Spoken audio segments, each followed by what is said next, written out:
So today we will review AMCAT 2624 VARC section.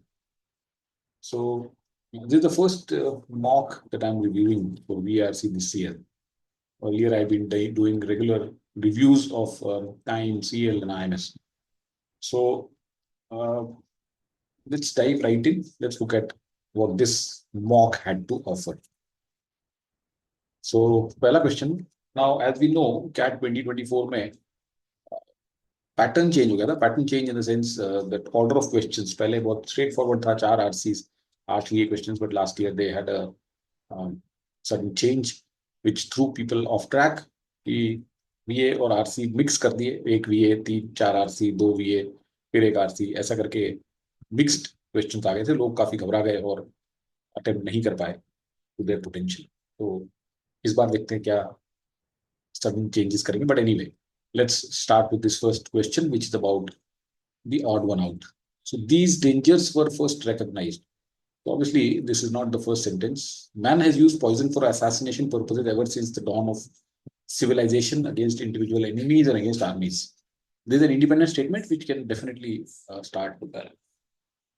Soon, so यहाँ से start नहीं होगा. However से start नहीं हो सकता. However से start नहीं हो सकता. तो definitely this will start with second कि मैन ने असैसिनेशन पर्पस के लिए पॉइजन को यूज किया है जब से सिविलाइजेशन आई है, और इंडिविजुअल एनिमीज के अगेंस्ट और आर्मीज के against. Now these dangers were soon recognise. तो अभी these dangers were soon recognise तो कह नहीं सकते, क्योंकि ये तो सिंस डॉन ऑफ सिविलाइजेशन चलता आ रहा है असैसिनेशन पर्पस के लिए पॉइजन. तो दे वर सून रिकग्नाइज्ड नहीं बोल सकते हम, because this has been going on for ages. So this one will not follow. Soon the US government ये भी नहीं आएगा. However, although these treaties, we don't know which treaties, तो इसके बाद में 5 ही आ सकता है. However, the foundation of microbiology offered new prospects for those interested in biological weapons because it allowed agents to be chosen and designed on a rational basis. तो man poison को तो बहुत टाइम से यूज करता आया है against individual enemies और आदमी, लेकिन जैसे जैसे जैसे ही माइक्रोबायोलॉजी आई तो उसने इन लोगों को एक नया प्रोस्पेक्ट दिया बायोलॉजिकल वेपन्स में. क्योंकि अब जो एजेंट्स हैं, एजेंट मीन जिसके थ्रू आप पॉइजन डिलीवर कर रहे हो, सपोज कोई वेपन बना रहे हो आप, उसके थ्रू पॉइजन डिलीवर कर रहे हो, तो वो एजेंट्स को आप चूज करके डिजाइन कर सकते हो रैशनल बेसिस पे because of foundation of microbiology. तो 5 इसके बाद में आ जाएगा. These dangers were soon recognise. तो ये काफी डेंजरस है and resulted in 2 international declarations, 1874 Brussels and 1899 Hague, which prohibited the use of poisoned weapons. So ये 2 ट्रीटीज हुई जिसमें ये डिसाइड किया गया कि इस तरह से पॉइजन वेपन्स का यूज प्रोहिबिट होगा. हाउएवर, ऑल्दो दीज ट्रीटीज, ये ट्रीटीज कौन सी हैं, तो ये ब्रसेल्स और हेग वाली ट्रीटीज हैं, were made in good faith and they contain no means of control and fail to prevent interested parties from developing biological weapons. So ये treaties जो थी बड़े अच्छे तरीके से बनाई गई, लेकिन कोई इसमें कंट्रोल नहीं था और इससे कोई डेटरेंट एक्शन नहीं हुआ और लोग बायोलॉजिकल वेपन्स बनाते चले गए. तो ये इस तरह से पैराग्राफ इमर्ज होगा. इसमें 3 जो है which says soon the US government also pressed to perform such research. We don't know what kind of research by the British allies who feared a German attack with biological weapons. तो ये एक अलग paragraph को belong करता है. Sentence does not belong here. So 3 was the answer. I would say this was a easy to moderate question. कोई ज्यादा difficulty इसमें नहीं होनी चाहिए करने में. Let's go to the next question. Okay, this is an RC. Just as it is impossible to discuss intelligently the history of the potato without a reference to those early agriculturists who won and fashioned it, so would it be futile were to leave undescribed the peculiar setting in which both plant and man evolved their mutual understanding. तो हम history of potato अगर intelligently तब तक discuss नहीं कर सकते जब तक हम उन अर्ली एग्रीकल्चरिस्ट की बात ना करें जिन्होंने इसे वन किया, मींस कि अर्थ से इन्होंने जीता इसको और इस पोटैटो को लाए कल्टीवेशन में और आगे लेके गए. उसी तरह से अगर हम वो सेटिंग को डिस्क्राइब नहीं करते जहाँ पे कि कल्टीवेशन स्टार्ट हुआ, man and plant evolve there mutual understanding means how and when the cultivation started happening, अगर उस पेक्यूलियर सेटिंग को हम डिस्क्राइब नहीं करेंगे तो हम जस्टिस नहीं करेंगे, राइट. तो बेसिकली ये सेंटेंस थोड़ा सा कॉम्प्लेक्स है. इसमें ये बोलने की कोशिश की जा रही है कि हमें पोटैटो की हिस्ट्री के लिए रेफरेंस करना चाहिए उन एग्रीकल्चरिस्ट का जिन्होंने इसे जमीन से निकाला और फिर आगे लेके गए. और उसी तरह से हमें वो सेटिंग भी डिस्कस करनी चाहिए जिसमें कि ये कल्टीवेशन इसका स्टार्ट हुआ। तो वो सेटिंग क्या थी? For the early history of the potato was set on a state dominated by the mysterious grandeur of the Andes, whose dread influence could never have been long absent from the thought and actions of the men who, thousands of years before the coming of Columbus, won for mankind, all mankind, this and other prizes, gifts in the recesses of nature's storehouse. Again, very long sentence and a twisted kind of sentence. तो ये कह रहा है कि ऐसा क्यों हम बोल रहे हैं कि हमें पोटैटो की हिस्ट्री के लिए उस एग्रीकल्चरिस्ट को भी धन्यवाद देना चाहिए, उस सेटिंग को भी, क्योंकि अर्ली हिस्ट्री पोटैटो की थी वो grandeur of Andes. Andes mountains है साउथ अमेरिका, लैटिन अमेरिका में एंडीज माउंटेन्स है, जैसे एल्प्स हैं यूरोप में और रॉकी माउंटेन्स हैं, और हिमालय माउंटेन्स इंडिया में, रॉकी यूएस में, उसी तरह से एंडीज माउंटेन्स साउथ अमेरिका में हैं। तो उसके ग्रैंडियर की सेटिंग थी यहाँ पे। और जो लोगों ने thousands of years before coming of Columbus came to the Americas roughly around 1500 AD। तो उसके thousands of year पहले उन्होंने अर्थ के स्टोर हाउस में से, नेचर में से अ, आलू, पोटैटो और अदर प्राइजेस गिफ्ट निकाले। मतलब ये कहने की कोशिश कर रहा है कि ये जो एंडीज की इन्फ्लुएंस है ये डेफिनेटली उन लोगों के ऊपर रही होगी जिन्होंने पोटैटो और अदर चीजें वहां से कल्टीवेट करना शुरू की। और ये कब हुआ था? ये कोलंबस के आने के बहुत पहले हो चुका था। thousands of years before Columbus came, potato cultivation start हो चुका था। That's what he's trying to say. The problem is confined geographically to the continent of South America by the fact that nowhere in Central or North America was the potato cultivated in pre-Columbian times. तो ये जो problem है कि potato का cultivation कहाँ start हुआ, ये सिर्फ साउथ अमेरिका के कॉन्टिनेंट के से पर्टिनेंट है। This is not relevant to central और नॉर्थ अमेरिका, जहाँ पे पोटैटो प्री कोलंबियन टाइम्स में मीन्स कोलंबस के आने के पहले कल्टीवेट नहीं होता था। तो ये बताने की कोशिश की जा रही है कि कोलंबस के आने के पहले पोटैटो सिर्फ साउथ अमेरिका में कल्टीवेट होता था। This is the more curious, this is all the more curious होना चाहिए। This is the more curious when we realise that as far north as Colorado, various species of wild tuber bearing solanums are to be found। तो ये बड़ी हैरानी की बात इसलिए भी हो जाती है कि कोलोराडो जो है उनकी नॉर्थ अमेरिका में काफी सारे ट्यूबर बेरिंग सोलानम्स भी मिलते हैं। तो मतलब आलू नहीं मिलता, ये मिलते हैं, तो ये थोड़ी हैरानी की बात है। Mexico in particular is so rich in such plants, and the tubers of some of these wild plants are at times eaten by the natives, but they are not and apparently never were cultivated। तो ये बहुत rich है इन तरीके के plants में, tubers और इस सब में, और लोग उसको खाते हैं नेटिव लोग, लेकिन ये वहां पे कल्टीवेट नहीं हुआ, ये कहीं और से आया है। Same is reported from Guatemala. When later the potato gained an entry into Mexico after the conquest, conquest means जो Spanish conquest, it was Peru Bolivian potato which was imported and grown there। तो ये potato वहां पे originally नहीं था, इसके import किया गया और फिर उगाया गया। The Navajo Indians of western United States still boil and roast the small tubers of the two wild species, Jamaica and Flint। It seems possible that the people of these parts, especially in Mexico, were on the point of developing an independent culture of potato when the coming of Spaniards destroyed their civilization। हो सकता है कि Mexico में लोग potato का culture develop करने की कोशिश कर रहे हो इंडिपेंडेंट, लेकिन स्पेनियर्स जो ये कोलंबस और ये लोग आ गए, इन्होंने इनकी सिविलाइजेशन को डिस्ट्रॉय कर। So here he is trying to suggest in this paragraph that कि जो पोटैटो है वो यहाँ पे लोग खाते हैं, उसके ट्यूबर्स वाइल्ड वगैरह, लेकिन वो इंपोर्ट किया गया है, चाहे वो मेक्सिको हो या ग्वाटेमाला। और हो सकता है कि यहाँ पे पोटैटो कल्चर स्टैब्लिश करने की कोशिश की जा रही हो, लेकिन उसको स्पेनियर्ड्स ने डिस्ट्रॉय कर दिया। In South America, the immigrant peoples found a large variety of wild potatoes, but in contrast to those of North and Central America, they brought them into cultivation at early stage of settlement, possibly 2000 years or more before the Spanish conquest।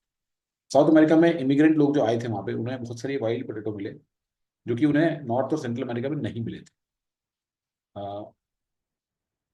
But in contrast to north and central America, ये बोलने की कोशिश कर रहा है कि इन्हें large variety of wild potato मिले जो कि इन्होंने कल्टीवेशन स्टार्ट कर दिया early stage of settlement. North और सेंट्रल अमेरिका ने कल्टीवेशन स्टार्ट नहीं किया था, 2000 साल पहले इन्होंने कल्टीवेशन स्टार्ट कर दिया। Why people of the same original race should have behave so differently on either side of the equator is the problem. तो क्यों नॉर्थ और सेंट्रल अमेरिका में कल्टीवेशन स्टार्ट नहीं हुआ और साउथ में स्टार्ट हुआ, ये एक प्रॉब्लम है। Solution to which is almost certainly to be found in extraordinary geographical and climatic conditions of the area into which the settlers penetrated। तो इसका जो आंसर है, सोल्यूशन है, हमें एक्स्ट्राऑर्डिनरी जोग्राफिकल और क्लाइमेटिक कंडीशन में मिलेगा जो कि उस एरिया में थी जहाँ पे सेटलर्स आए। तो यहाँ पे बताने की कोशिश की जा रही है कि साउथ अमेरिका में ये कल्टीवेशन स्टार्ट कर दिया 2000 साल पहले बिफोर स्पेनिश कॉन्क्वेस्ट। और अब ऐसा क्यों हुआ कि एक तरफ इक्वेटर के कल्टीवेशन स्टार्ट हुआ, दूसरी तरफ नहीं हुआ? इसका जो आंसर है हमें मिलेगा एक्स्ट्रा ऑर्डिनरी जोग्राफिकल और climatic condition. In the warm regions of Mexico and Central America, the cereal maize, so easily grown and so bounteous in its return, contended with the manioc or cassava for the first place in nature's bounty. Mexico और central America में warm reason थे, वहां पे serial मेज जो था, जो आपकी मक्का होती है, वो आसानी से उग गई और बहुत बाउंटियस मीन बहुत प्लेंटी ऑफ उसकी सप्लाई थी वहां पे, बहुत सारी क्रॉप होती थी, हार्वेस्ट होती थी, और ये मेनियॉक और कसावा से compete करते थे नेचर बाउंटी। तो यहाँ पे ये नहीं लिखा है उसने कि पोटैटो कल्टीवेशन नहीं हो सकता था या नहीं होता था, इसने बोला कि ये बड़ा आसानी से हो जाता था, और अगर ये आपकी रिक्वायरमेंट मीट कर देता है तो then you don't need to, there no need to for them to cultivate potato on the high table lands of inner Colombia, Ecuador और बोलीविया। ये अब साउथ अमेरिका आ गए हैं, where manioc is wanting, manioc वहां नहीं होता है, और मेज जो नहीं हो सकती है। We may suppose that successive immigrant wave searching for a staple food eventually find it in the found it in the wild potato. तो वहां पे जो लोग आए वो स्टेपल फूड सर्च कर रहे थे, उन्हें पोटैटो, वाइल्ड पोटैटो मिल गया। These high altitude, by the reason of their isolation and freedom from malaria and disease of jungle, afford a permanent home in which the immigrant attained for a time at a level of culture only a little below that reached later on the Peruvian coast। ये high altitude पे, क्योंकि वहाँ पे कोई बीमारी नहीं होती थी जंगल की या किसी नीचे के लेवल की, तो इन्होंने इन्हें एक वहाँ परमानेंट होम मिल गया जहाँ पे इन्होंने एक बहुत अच्छा कल्चर डेवलप किया। So the point that is being made here is that potato का कल्टीवेशन टू स्टार्ट हुआ था साउथ अमेरिका में हजारों साल पहले, before Columbus came in, and perhaps that is because north में there were other options available। मेज वहाँ पे वार्म रीजन था और वो आसानी से हो जाती थी, एंड उसकी क्रॉप काफी होती थी, तो इसलिए वहाँ पे वो हुआ। और साउथ में इन्हें एक पहाड़ी पे they were able to have a place which was free from diseases, and therefore they were able to cultivate potatoes।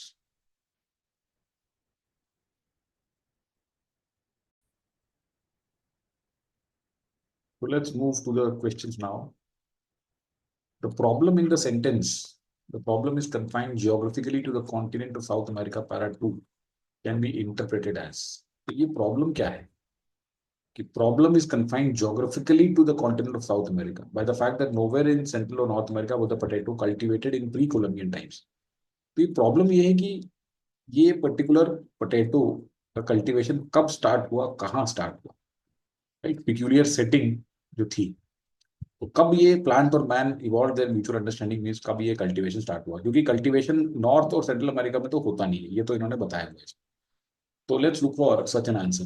Understanding why potato is cultivated only in certain regions and not elsewhere। Okay? Understanding the origin of potato cultivation। Yes, तो origin कहाँ पे है, इसको भी रख सकते हैं। Identifying the factors responsible for growth of potato cultivation in South America। तो factors responsible is not really the problem here, इसको आराम से हटा सकते हैं। Exploring the relation between South American culture and cultivation of potato। Culture का इसमें अभी इंट्रोडक्शन में कुछ नहीं है यहाँ पे। So we have these two options shortlisted: the understanding why potato is cultivated only in certain regions, understanding the origin of potato cultivation। तो इसको अगर हम यहाँ पे देखें, yeah, that is impossible to discuss intelligently the history of potato without a reference to those early agriculturists who won and fashioned it। So would it be futile were we to leave undescribed the peculiar setting in which both plant and man evolved their mutual understanding। So the early history of potato was set on a stage dominated by mysterious grandeur of Andes, whose influence could never have been absent from the thought and actions। तो यहाँ पे ये जो problem है कि cultivation इसका कब start हुआ, ओरिजिन इसका क्या है, right, so that seems to be the problem rather than why potato is cultivated only in certain regions and not elsewhere. Because यहाँ पे लिखा हुआ है कि problem is confined to the continent of South America, तो ये मान चुके हैं कि ये कल्टीवेशन इनका साउथ अमेरिका में ही होता है, and therefore B looks a better answer than A. Let's go to the next one। What is the primary reason for potatoes to be cultivated in the region south of the equator but not to the north? तो north में हमने देखा, ये इसका answer आपको यहाँ पे मिलेगा। In the warm region of Mexico and Central America, cereal maize, so easily grown and so bounteous in its nature, contended with the manioc and cassava for the first place। On the highlands where manioc is wanting means it is not there, and maize begins to fall, we may suppose that successive immigrants were found wild with it। तो north side of equator पे मेज आसानी से उग जाता है और उसकी क्रॉप काफी सफिशिएंट होती है, तो जरूरत ही नहीं है इनको पोटैटो, तो इसलिए पोटैटो वहां पे नहीं हुआ। यहाँ पे पोटैटो हाई ऑल्टीट्यूड्स में जो आके सेटिंग हो गए, वहां पे ना डिजीज थी ना कुछ थी, तो दे कुड ग्रो पोटैटो। ऐसा ऑप्शन ढूंढते हैं। Geography and climate to the north of equator did not permit the cultivation of potatoes, but were favorable for the cultivation of maize। देखो ये सेकंड पार्ट इसका ठीक है कि favourable for the cultivation of मेज थे, लेकिन ये नहीं लिखा हुआ है कि डिड नॉट परमिट। ये गलत है, this is a distortion, because यहाँ कहीं नहीं लिखा हुआ है। ये सिर्फ ये लिखा है कि maize was very easily grown and bountiful in its returns, does not mean that cultivation of potato was not possible. ये नहीं दिया हुआ है, इसलिए ये ऑप्शन गलत है। By the time immigrants who settled in northern regions developed the tools required, the Spaniards destroyed the civilization. ये गलत है।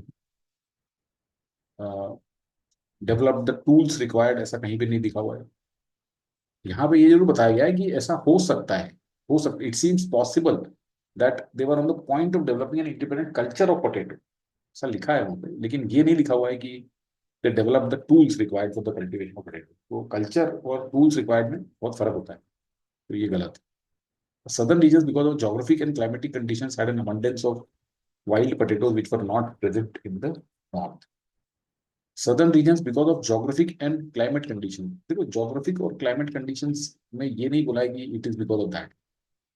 इसने ये लिखा है कि यहाँ पे मेनियॉक नहीं होता था और मेज नहीं होता था हाईलैंड्स में, high table lands, that means mountain region था वहाँ पे, ये नहीं होता था, और इन्हें एक वाइल्ड पोटैटो मिल गया, और ये हाई ऑल्टीट्यूड थे because of, and because of their isolation and freedom from malaria and diseases, यहाँ पे उन्होंने इसको उगाना शुरू कर दिया। तो इसलिए जोग्राफिक एंड क्लाइमेटिक कंडीशन के कारण अबंडेंस ऑफ वाइल्ड पोटैटो थी, ये नहीं है। The geographic and climatic conditions in the northern region allowed the cultivation of maize, which provided better yield than potatoes। ये हम कह सकते हैं कि नॉर्थ में वो इसलिए नहीं था क्योंकि जोग्राफिक और क्लाइमेटिक कंडीशंस जो थी वो, मेज जो थी उसकी यील्ड पोटैटो बेटर होती थी, इसलिए वहां पे पोटैटो नहीं उगाए गए, कल्टीवेशन नहीं हुआ वो साउथ में। तो D is a better answer among all. What advantage is high altitudes of inner Colombia, Ecuador and Bolivia. तो ये हमने देख लिया, हाई एल्टीट्यूड से वहाँ पे मलेरिया, मच्छर, इस तरह की कोई बीमारी नहीं हुई, और आइसोलेशन था उनको, तो वहाँ पे वो अपना कल्चर डेवलप कर पाए। High altitude allow development of culture which could never be achieved in Peruvian coast. ये तो गलत बोल रहा है, बाद में उनका कल्चर वैसे ही हो गया, that reached later on Peruvian coast. ये गलत है, this is distortion. The immigrants were able to form permanent settlements at these altitudes primarily because they found an abundant food supply in the wild potato. No, ये गलत है। They were able to form permanent settlements because there was no diseases of the jungle there. तो ये भी गलत है। The high altitude offered potato crops protection from diseases। नहीं नहीं, potato crops को disease से नहीं मिलती थी protection, लोगों को मिलती थी freedom from malaria and disease of jungle। ये immigrants के लिए है, ये potato के लिए नहीं है। तो this again is a distortion here, this is distortion। As the high altitudes offer protection from diseases, the immigrants formed permanent settlements in these regions, and this led to potatoes being adapted as a staple in that region। Yes, this looks fine। Offer protection, immigrants form permanent settlements, and this led to potatoes being adopted as। So D was the right answer। Which of the following encourage the cultivation of potatoes in South America? Absence of diseases, yes, absence of disease के कारण ये लोग वहाँ पे अपना permanent settlement बना पाए, तो ये तो है।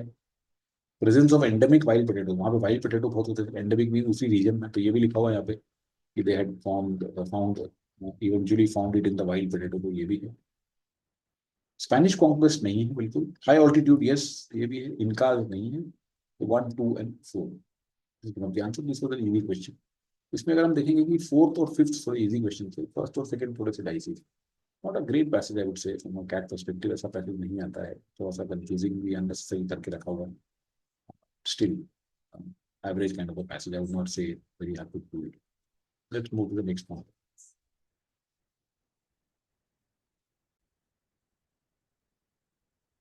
चलिए आगे चलते हैं। ये आ गया हमारा एक para jungle. Inuit art refers to the artwork produced by Inuits, that is people of the Arctic, previously known as Eskimos। Independent statement है, but the establishment of southern markets for Inuit art changed that। Dependent statement। Historically there statement। Print and figurative works carved in relatively soft stone such as soapstone have also become popular। Again dependent। तो इसको one से ही start कर सकते हैं। इन्यूट artwork जो है, जो लोग एस्किमो लोग थे, जो पीपल ऑफ द आर्कटिक, वो लोग जो आर्ट बनाते हैं उसको इन्यूट आर्ट बोलते हैं। Historically their preferred medium of artwork, तो देयर मीन्स ये एस्किमोस का प्रिफर्ड मीडियम ऑफ आर्टवर्क को वॉलरस आइवरी, ये वॉलरस आइवरी के ऊपर बनाते थे। 3 आ सकता है इसके बाद। But the establishment of southern markets for इन्यूट art change that. तो ये बट यहाँ पे पिवट हो रहा है, यहाँ पे डायरेक्शन चेंज हो रही है उसकी, तो बिल्कुल आ जाएगा यहाँ पे। तो फिर क्या हो गया, print and figurative works carved in relatively soft stone. पहले वॉलरस आइवरी थी जो हार्ड था, अब उन्होंने सॉफ्ट स्टोन तो बनाना शुरू कर दिया। They also become popular. So four, so this was a simple, moderate, easy to moderate level of paragamble which we should have got right. आगे चलते हैं।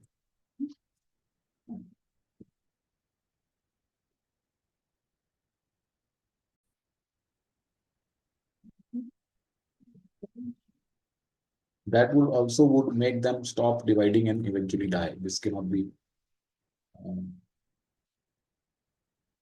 the opening statement. Because broken DNA is dangerous, a cell has the ability to sense and repair chromosome damage.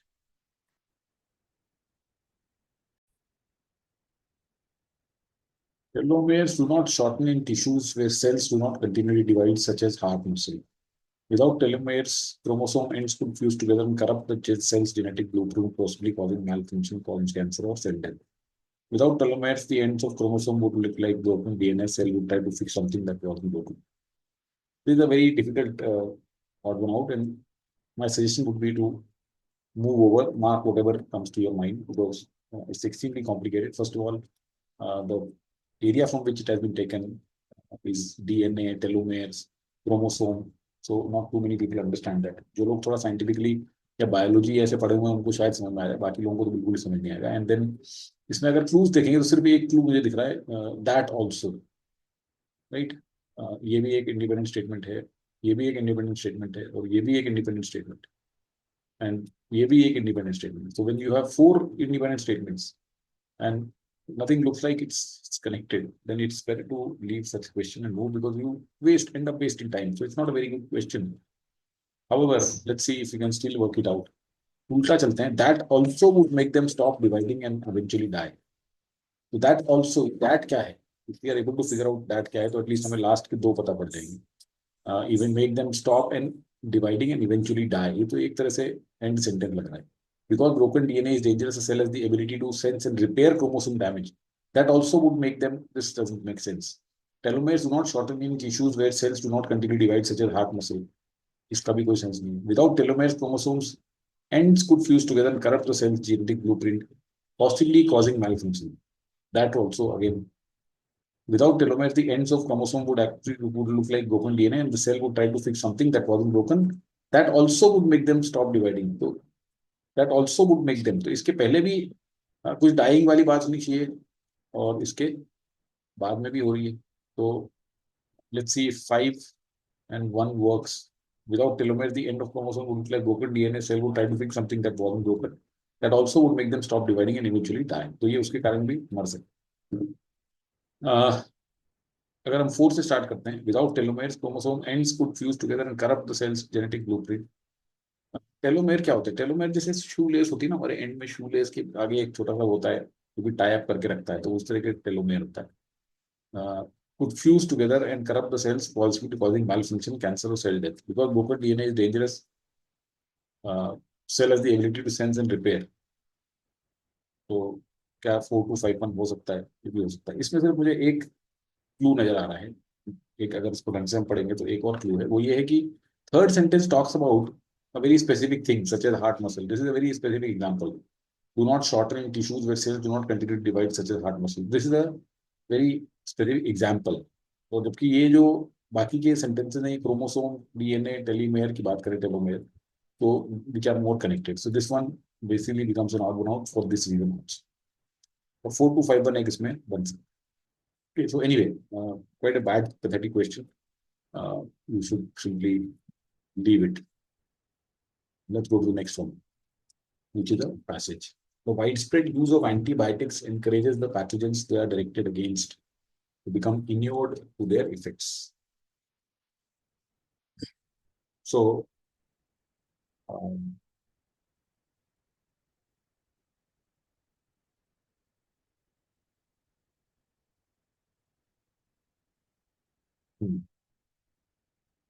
तो अगर हम बहुत ज्यादा antibiotic use करेंगे तो पैथोजेंस मीन जो भी हम जो भी ऑर्गेनिजम्स के अगेंस्ट हम बैक्टीरिया है वो यूज टू हो जाते हैं, inured means they become resistant to, they become used to. जैसे आप इतनी एंटीबायोटिक लेते हो बैक्टीरियल इन्फेक्शन को हटाने के लिए, वो बैक्टीरिया उसके अगेंस्ट में रेजिस्टेंट हो जाते हैं।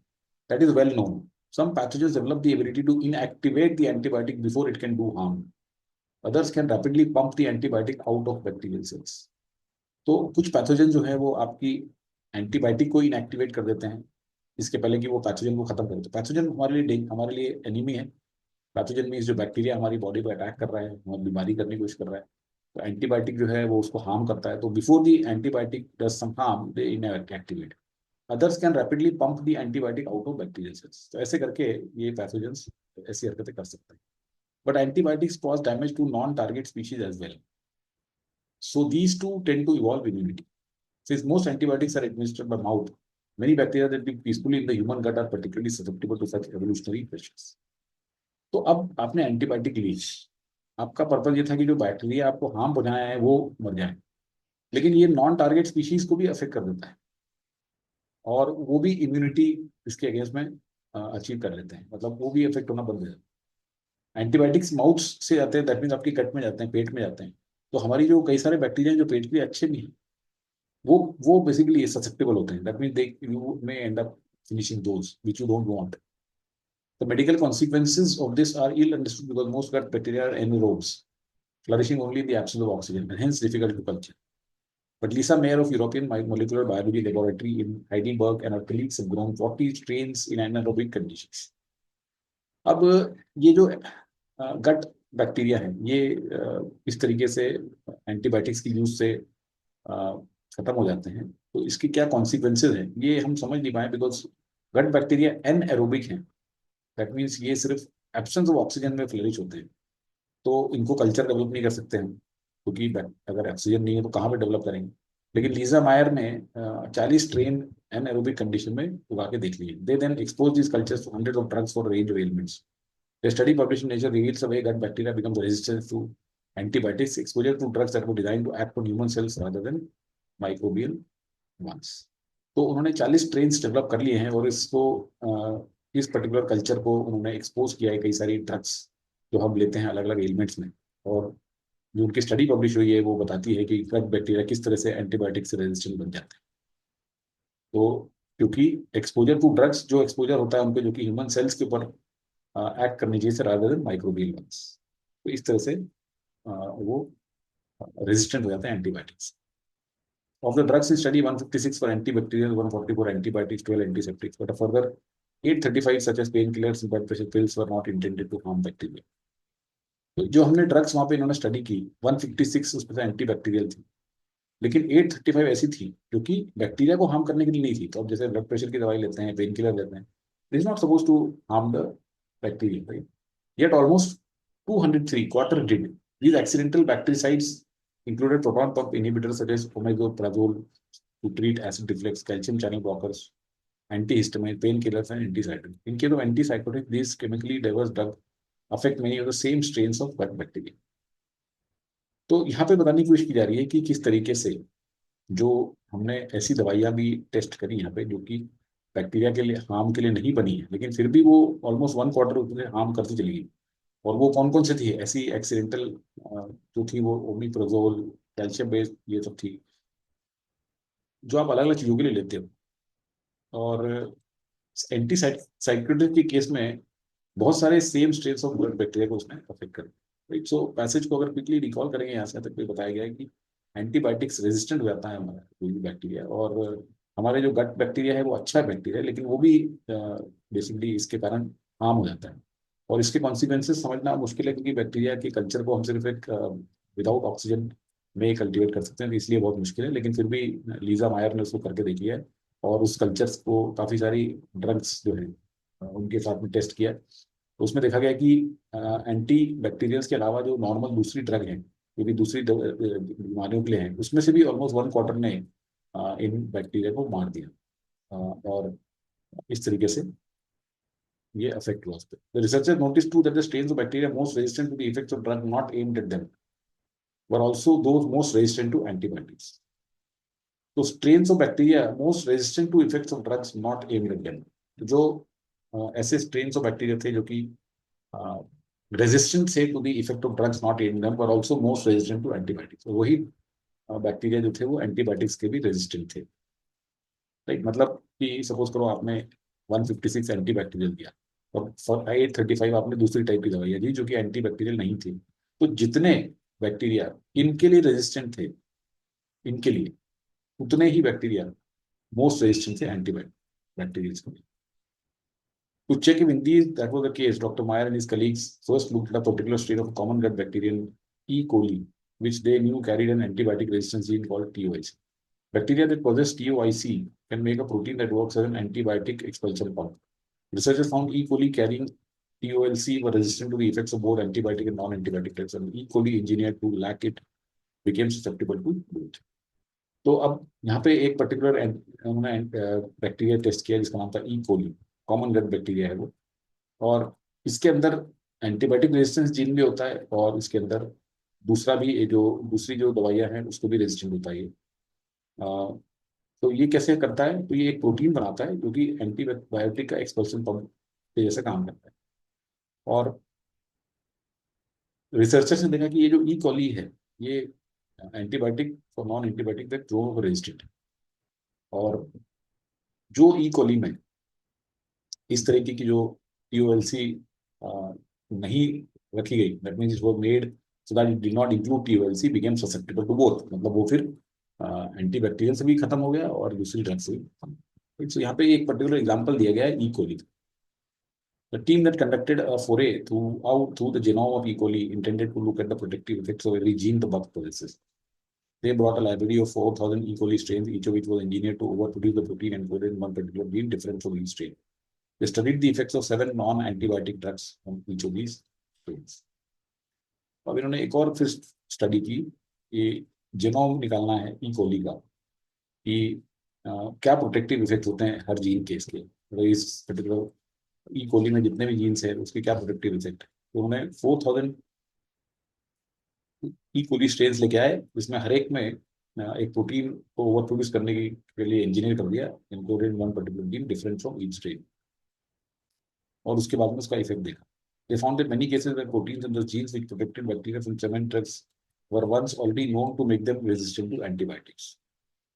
In some, their work suggests that bacteria often use similar mechanisms to evade all classes of drugs. These protective mechanisms can be spread by the bacterial habit of trading DNA not only with conspecific but also with other members of the bacterial family. The more these resistant organisms spread, the more they add to the pool of resistance gene in all bacteria, raising the odds that these genes will jump to more disease-causing microbes by horizontal gene transfer, and that is worrisome. So इस paragraph को फिर से पढ़ने की कोशिश करते हैं, थोड़ा सा कॉम्प्लिकेटेड है। They found many cases where proteins and thus genes which protected bacteria from these 7 drugs. So 7 drugs उनके ऊपर टेस्ट की गई, नॉन एंटीबायोटिक ड्रग उस बैक्टीरिया को। तो जिन प्रोटीन या बैक्टीरिया, जिन जीन्स ने उन बैक्टीरिया को बचाया इन 7 ड्रग्स से, यही वो हैं जो कि उन्हें एंटीबायोटिक से रेजिस्टेंट बनाए थे। दैट मीन्स अगर कोई पर्टिकुलर जीन उसे एंटीबायोटिक रेजिस्टेंट बना देता है तो वो ही उसको दूसरी ड्रग से भी रेजिस्टेंट बना देता है। तो इससे हमें क्या सजेशन मिला कि bacteria often use similar mechanisms to evade all classes of drugs. These protective mechanisms can be spread by the bacterial habit of trading DNA not only with conspecific but also with other members of the bacterial domain. Conspecific means आप ही की species के same, तो अब आप जो है अपना DNA trade कर सकते हो, तो इससे प्रोटेक्टिव मैकेनिज्म स्प्रेड हो जाते हैं। सपोज एक के अंदर वो है तो दूसरे के साथ ट्रेड कर सकता है डीएनए, तो उसको भी प्रोटेक्शन मिल जाएगा। The more these resistant organisms spread, the more they add to the pool of resistant genes in all bacteria. तो जितना ये स्प्रेड होंगे उतने resistant जीन बढ़ेंगे, raising the odds that these genes will jump to more disease-causing microbes by horizontal gene transfer. That is very good. तो ये और फिर disease-causing microbes के ऊपर जंप कर जाएंगे horizontal gene transfer, तो ये बड़े से। तो बेसिकली यहाँ पे ये बताया गया है कि जो पर्टिकुलर बैक्टीरिया है वो माइक्रोब, वो केवल बैक्टीरिया रेजिस्टेंट ही नहीं है, वो दूसरी ड्रग से भी रेजिस्टेंट है, और उसके लिए उन्होंने जो भी टेस्ट किए ई कोली में देखा, उसके साथ पर्टिकुलर ड्रग्स के अगेंस्ट टेस्ट किया और पाया कि सेम ही प्रोटीन या सेम ही जीन्स हैं जो उसको दोनों सिचुएशन में बचाते हैं। और now this DNA one particular bacteria can trade with, that means give it to other people of the same species, और जैसे जैसे ये बढ़ते जाएंगे वैसे वैसे रेजिस्टेंस जीन बढ़ेगी बैक्टीरिया में और उसके कारण वो और ज्यादा डिजीज कॉजिंग माइक्रोब्स को ट्रांसफर हो जाएंगे हॉरिजॉन्टल जीन ट्रांसफर को। ये वर्रिसम है, क्योंकि मोस्टली बेसिकली देखेंगे तो बैक्टीरिया जो है फिर हमारे रेजिस्टेंट बन जाएंगे किसी भी ड्रग से। That will not be a good thing. It's the passage basically talks about कि किस तरीके से जो बैक्टीरिया है वो रेजिस्टेंट बनते जा रहे हैं, not just to antibiotics but also to other drugs, and how that can become worrisome later. Question पे चलते हैं, just देखते हैं। It can be inferred from the passage that the findings of the experiment conducted by Dr. Lisa Mayer served two chiefly. Lisa Mayer की findings क्या थी? Lisa Mayer ने क्या किया? तो लीसा मेयर ने एनारोबिक कंडीशंस में 40 स्ट्रेन्स ग्रो किए थे और उसको हंड्रेड्स ऑफ ड्रग्स के साथ में रेंज ऑफ एलिमेंट्स से एक्सपोज किया था। और उनकी ये जो थी, its bacteria became resistant to antibiotics, और exposure to drugs that were designed to act on human cells rather than microbial ones. So dispel the notion that gut bacteria being anaerobes are difficult to culture.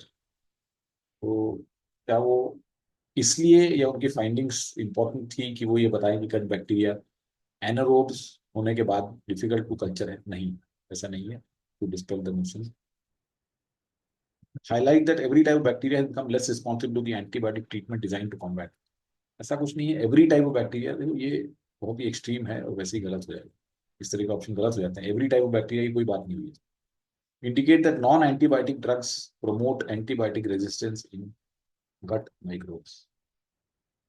तो non, यहाँ पे आप देखो कि 156 were antimicrobials, but a further 835 were not intended to harm bacteria, yet almost a quarter did.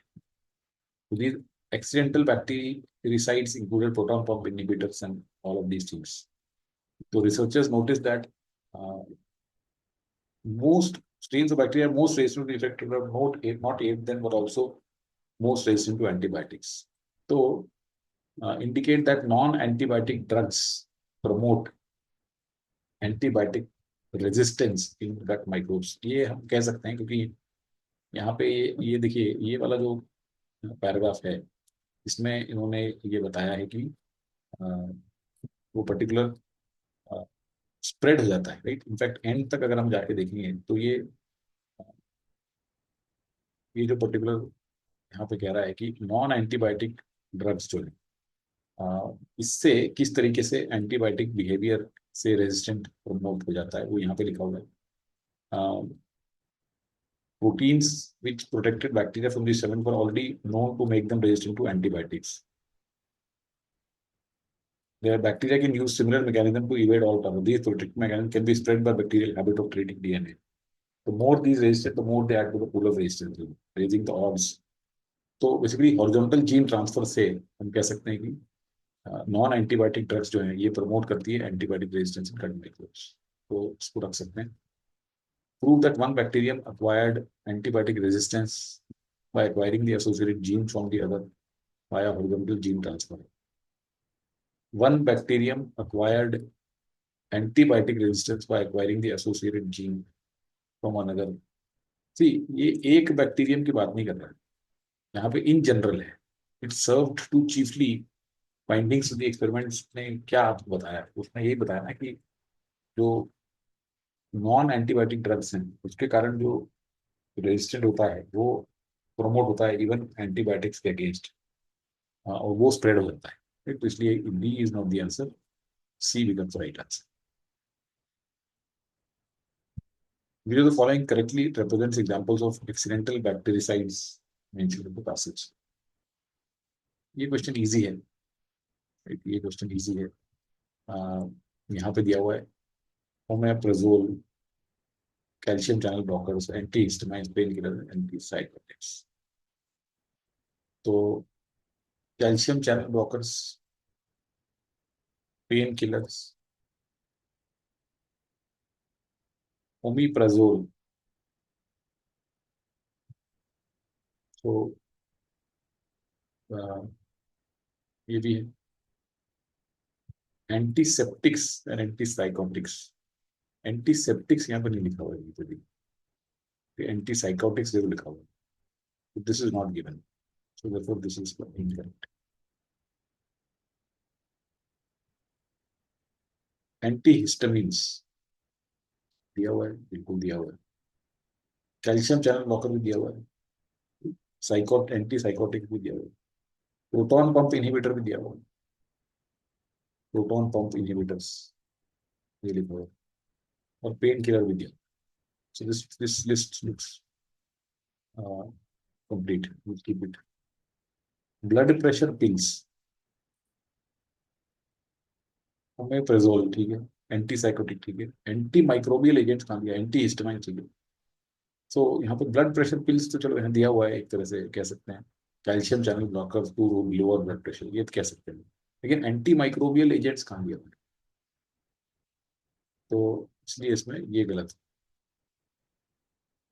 Pain killers दिया हुआ, antibiotic expulsion pump proteins, antibiotic expulsion pump protein कहाँ है, ये प्रोटॉन पंप कुछ लिखा हुआ है यहाँ पे, this looks to be dicey here. Antihistamine दिया हुआ है, प्रोटॉन पंप भी दिया हुआ है, कैल्शियम चैनल दिया हुआ है, तो यहाँ पे ये गलत, करेक्ट आंसर है बी हियर। तो ये इजी क्वेश्चन था, फर्स्ट वाज कोई difficult question, second was easy, so this is difficult, so easy. Which of the following, if true, best exemplifies these protective mechanisms can be spread by the bacterial habit of creating DNA? Bacterial domain mentioned in the last paragraph. To resist antibiotic and non-antibiotic drugs, gut bacteria use similar mechanisms such as expulsion of drugs via expulsion via efflux pumps or inactivation of proteins. क्या दिया है last paragraph में? They found many cases where proteins protected bacteria from seven drugs were already known to make them.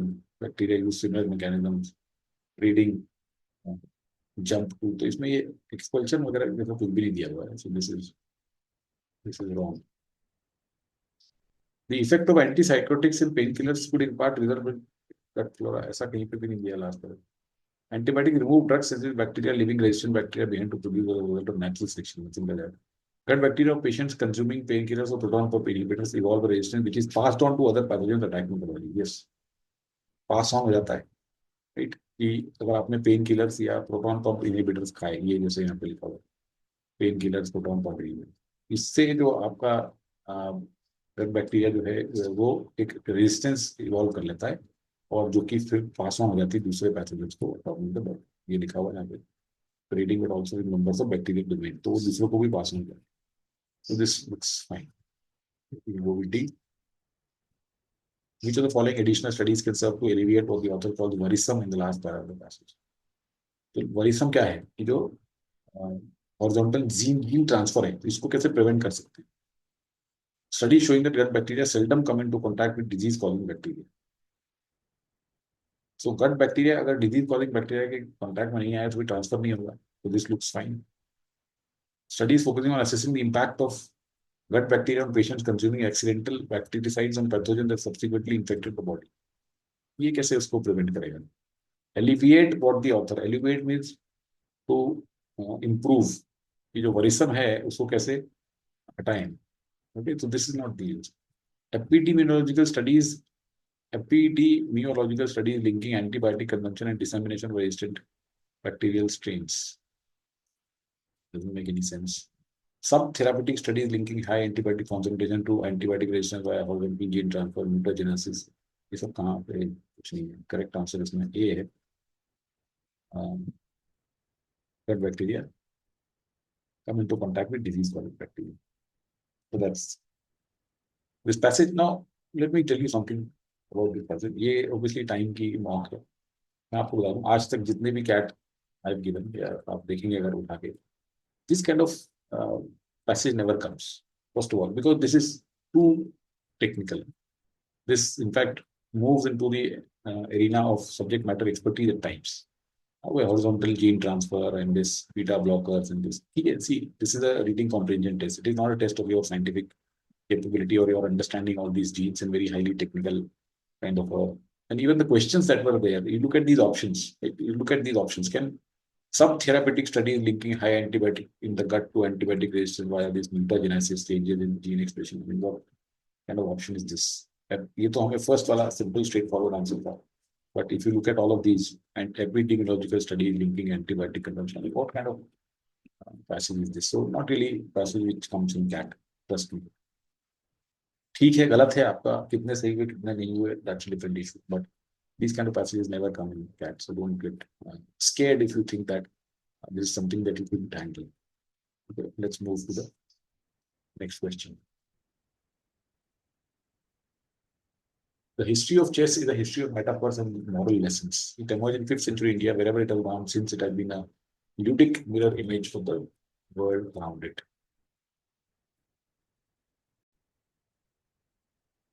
Until the 19th century, when the set was standardized, becoming the staunted version we play with today, the mirror's reflections were preserved in pieces, which shows chess' extraordinary ability to adapt to new places and people. तो history of chess एक history of metaphors है, moral lessons मिलते हैं इसमें. 5th century India में start हुआ और जहां पे भी गया इट हैज लूडिक मीन्स थोड़ा सा प्लेफुल तरीके से मिरर इमेज थी वर्ल्ड के अराउंड. 19th सेंचुरी में ये स्टैंडर्डाइज हो गया. जो आज हम जो भी पीसेस होते हैं जिसमें भी इसमें मोहरे जो भी होते हैं स्टैंडर्डाइज हो गए 19th सेंचुरी में. तब तक जब तक कि स्टैंडर्डाइज नहीं हुए थे, the mirrors reflections were preserved in pieces which showed just extraordinary ability to adapt to new people and places. तो ये जो मिरर रिफ्लेक्शन, मिरर मीन्स जो mirror image of the world है, मतलब जो दुनिया में, अगर आपको पता हो तो पुराने जमाने में लोग जो राजा महाराजा थे वो चेस लाइव खेलते थे, तो उनके सामने सारे जो भी मोहरे होते हैं तो वो सामने लाइव रखते थे और वैसे खेलते थे. और इस तरह से जो चेस है वो मिरर इमेज रहा है वर्ल्ड की. और ये जो मिरर रिफ्लेक्शंस थे इसी को पीसेस में प्रिजर्व किया जाता था. तो इससे हमें पता चलता है कि कैसे चेस की एबिलिटी थी न्यू प्लेसेस को अडाप्ट करने की. In ancient India there were no bishops, castles और queens, but elephants, chariots and ministers of war थे. जैसे इंडिया में पुराने जमाने में बिशप्स, जो बिशप है वो नहीं हुआ करते थे, कैसल भी नहीं होते थे, क्वीन भी नहीं होती, लेकिन ये सब होते थे elephant chariots. In the world of early Islam there would be no images of a beast or man. So the game was played with elegant cylinders and conicals in ivory or stone. The pawns lined up as a battalion of sword shakers. इस्लाम में कोई beast or man की image नहीं हो सकती, तो उनको इन चीजों से खिलाया. 12th century Norway, the kings were bearded brutes with lustrous hair flanked by crazy shield-biting berserkers. The world of Levi's chess set now held. और 12th century नॉर्वे में इस तरीके से. तो ये इसमें यहाँ पे बताया गया कि 19th सेंचुरी में जब जाके चेस का पीस, चेस का जो सेट था वो स्टैंडर्डाइज हो गया. उसके पहले वो मिरर इमेज होती थी जहां पे भी खेला जा रहा है. तो इंडिया में जो हाथी घोड़े होते थे तो वो लगा दिए जाते थे, क्वीन नहीं होती तो वो नहीं लगती थी. इस्लामिक कंट्रीज में उसको एनिमल्स और मैन नहीं हो सकते थे वहां पे, तो उसको किसी और चीज से खिलाया जाता है. 12th सेंचुरी में किंग्स नॉर्वे में इस तरीके से होता. Chess has managed to adapt over the centuries, reflecting in its pieces the mirror image of the world around it. ठीक है, this looks fine. ऐसा कुछ इसमें distortion नजर नहीं आ रहा है. The history of chess starts with India as the game evolved over the centuries to eventually reach its present day version, largely influenced by Islam and 12th century Norway. बिल्कुल गलत. यहाँ तक ठीक था ये, लेकिन ये बिल्कुल गलत. ये सिर्फ एग्जाम्पल दिए गए हैं कि इस्लाम में ऐसा होता था और नॉर्वे में ऐसा होता था. It is not until 19th century that someone was able to standardize all the variations in chess. ऐसा कुछ नहीं है कि someone was able to standardize all the variations. A game which emerged in 5th century Indian played around the world. इसमें chess reflect करता था real mirror image को, वो सब बातें तो की नहीं गई है इसमें, तो इसलिए ये बिल्कुल गलत है. Chess is an extraordinary game that has survived despite the changes brought to it by different places, people to fit their needs. Again, it's a wrong option because C primarily यहाँ पे ये बताया कि चेस जो था वो mirror image अपनी reflect करता था दुनिया में जो भी हो रहा है, जहाँ पे भी वो वर्ल्ड में, जिस वर्ल्ड में भी पार्ट ऑफ द वर्ल्ड में खेला जाता था वो वहाँ की कंडीशंस को रिफ्लेक्ट करता. That's the idea. So this is also wrong. Correct answer is A.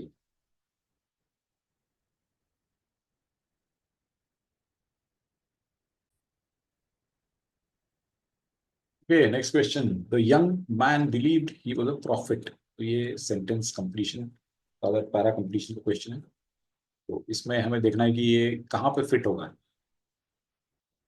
Smith said his religious visions began when he walked into the woods in the spring of 1820 to ask God which of the many proliferating faiths he should join.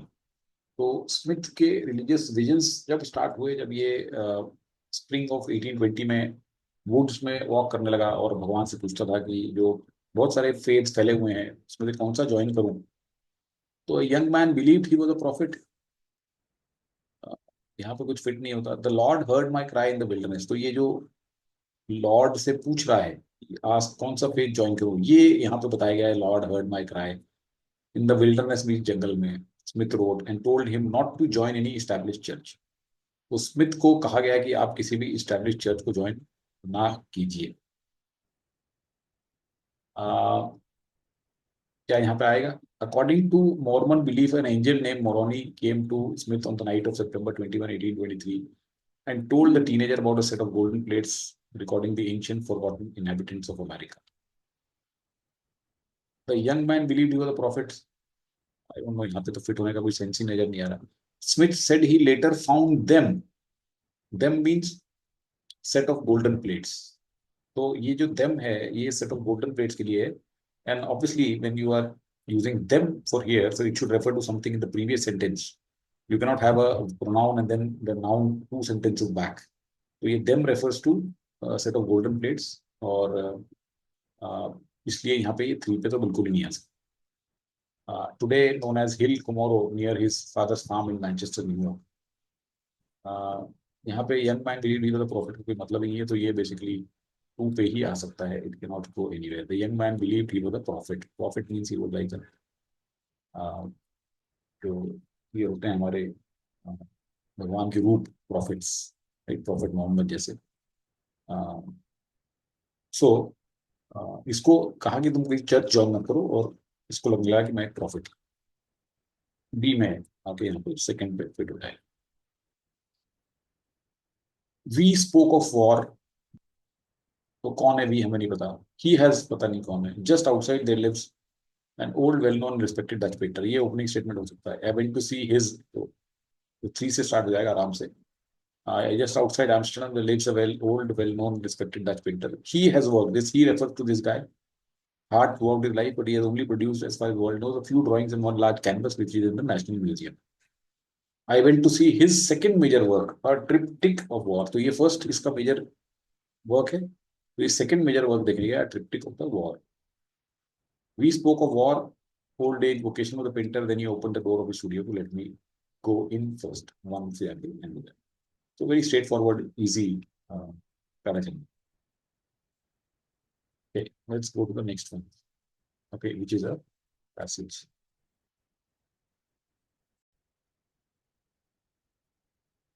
All maps are biased towards their creator's subjective view of the world. एक map जो भी बना रहा है उसका एक view of the world है, तो उससे बायस्ड होता है। As Louis Carroll famously pointed out, a perfectly objective and faithful representation of the world would literally have to be the same size as the place it depicted. Therefore, map makers must make sensible design decisions in order to compress the physical world into a much smaller, flatter depiction. तो Louis carol जो एक writer है, उसने कहा था, Alice in Wonderland के writer, कि perfectly objective और faithful representation of the world जो है, वो तो वही हो सकता है कि अगर एग्जैक्ट साइज का ही आप मैप बना, तो ये हो सकता है। तो इसलिए कंप्रेस करना पड़ेगा। तो मैप मैप मेकर्स को सेंसिबल डिजाइन डिसीजन होनी चाहिए, ताकि उसको एक स्मॉलर फ्लैटर डिपिक्शन में आ सके physical world. These decisions inevitably introduce personal biases, however, such as our tendency to place ourselves at the center of the world.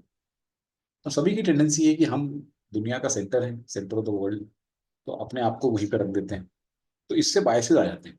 We always want to put ourselves on the map, says Jerry Broughton, professor of Renaissance studies at Queen Mary University, London. Maps address an existential question as much as one that's about orientation and coordinates. So maps में existential question भी है, that means we want to be at the center of the world. So this particular paragraph talks about कि map जो है उसको, जो एक सही मैप होगा वो तो एग्जैक्ट साइज का होना चाहिए, लेकिन ये हो नहीं सकता, तो कंप्रेस करना पड़ता है। तो कंप्रेस करना पड़ता है तो पर्सनल बायसेस आ जाते हैं जो भी उसको बना रहा है, because people have a tendency to put themselves in the center of the world.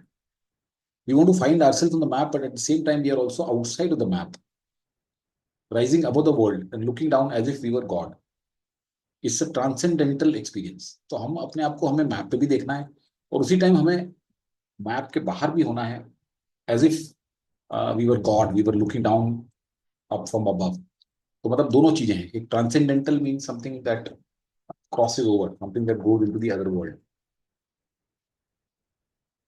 So what he is trying to suggest here is that हमारी दो टेंडेंसी है। एक तो ये कि हम अपने आप को ढूंढना भी चाहते हैं मैप पे, और लोकेट भी करना चाहते हैं, और दूसरा हम ऊपर से देखना चाहते हैं कि वो कैसा दिख रहा है, as if we are God. So it's like both rolled into one, which the author has described as a transcendental experience, which is why he says the first thing most new Google Earth users do is to look up their own address. Google Earth जैसे आप download करोगे अपने phone पे, आप सबसे पहले अपना घर ढूंढोगे आप। Modern technology enables the exercise in ego, but tendency itself is nothing new. तो ये एक ईगो वाली बात कह सकते हैं, लेकिन ये कोई नई चीज नहीं है। It dates back to the oldest known world map, a 25-year-old uniform 2500-year-old uniform tablet discovered near Baghdad that puts Babylon at the center. तो ये कोई नई चीज नहीं है। हर जो पर्सन है अपने आप को सेंटर में देखना चाहता है, हर जगह अपने आप को सेंटर में देखना चाहती है। सबसे पुराना जो मैप था 2500 ईयर ओल्ड, एक यूनिफॉर्म टैबलेट मिली थी बगदाद में, जो कि बेबीलोन जो कैपिटल है वो सेंटर पे थी। Map makers through out history adopted a similar bias towards their homeland. Little seems to have changed since then. Today, American maps still tend to center on America, Japanese, and Japan. Such an egocentric approach that the United Nations sought to avoid it when they created their emblem, a map of the world neutrally centered on the North Pole.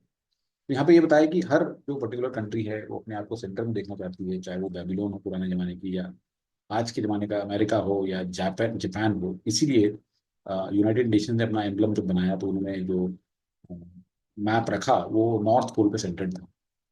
Similarly, maps can overestimate their creators' geographic worth or reveal biases against certain places. Africa's true size, for example, has been chronically downplayed throughout the history of map making. Even now, non-Africans tend to underestimate the size of that truly massive continent, which is large enough to cover China, the US, and much of Europe. Map जो है वो creators की geographic worth को भी over estimate कर सकते हैं, या कुछ बायसेस बता सकते हैं।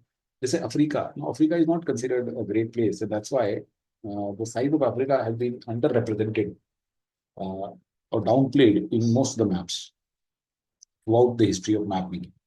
और जो नॉन अफ्रीकन हैं वो अंदाजा ही नहीं लगा सकते जापान के मैसिव साइज का, जो कि कवर कर सकता है चाइना, यूएस और अफ्रीका के साइज का, जो कि चाइना, यूएस और यूरोप को कवर कर सकता है। तो here he is again talking about how the biases can creep in.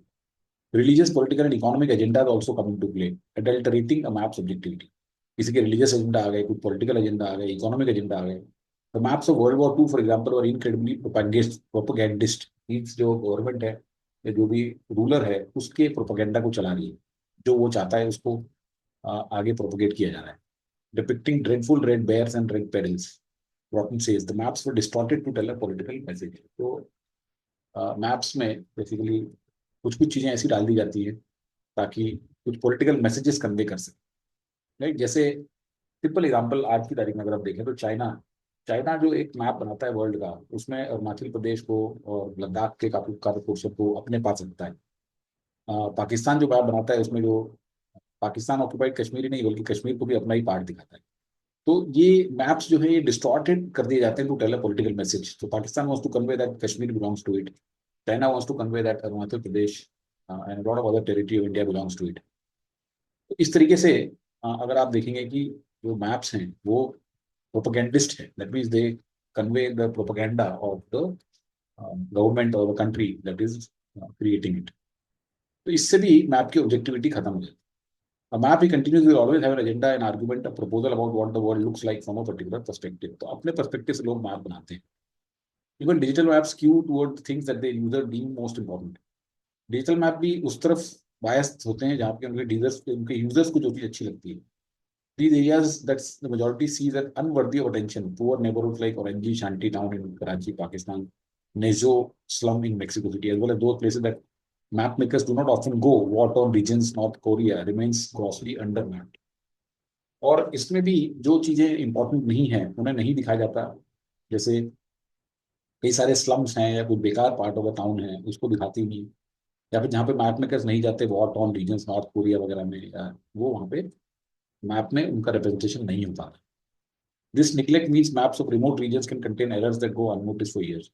Scientists paying a visit to Sandy Island, a speck of land in the coral sea near New Caledonia, recently discovered that the island simply did not exist. The Phantom Island had found its way onto Australian maps and Google Earth at least a decade ago, probably due to human error. तो यहाँ पे last में एक example दिया है कि किस तरीके से एक आइलैंड जो एग्जिस्ट ही नहीं करता था, that had found its way into Australian maps due to some human error, और वो अभी तक वहीं पे था। सो बेसिकली दिस पैसेज का मेन आइडिया ये है कि maps have always been biased or kind of subjected to the map makers' personal preferences, their their ideas of self-importance, some religious agenda, some political agenda, some economic agenda, and perhaps some places they want to downplay the areas which they don't want to show, and some areas, some places, things that don't even exist find their way onto maps by human errors that are not rectified for a very long time. So this passage talks about all these biases, all these preferences that distort maps. Let's stop. Let's go to the questions.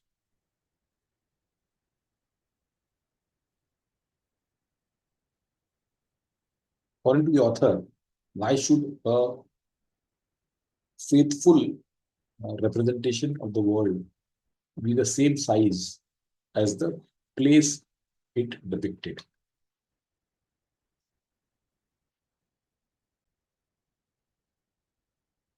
तो एक faithful representation same size क्यों होना चाहिए? यहाँ पे लिखा हुआ ये literally have to be the same size to be perfectly objective and faithful representation. It would literally have to be of the same size ताकि कोई biases ना आ पाए, because it makes it easier to peruse means to go through or read. गलत है ये, because the compression that goes into the map is usually reflective of map maker subjectivity. Yes, map maker किस तरीके से उसको compress कर रहा है, किस तरीके को किसको हाईलाइट कर रहा है, ये उसकी सब्जेक्टिविटी है.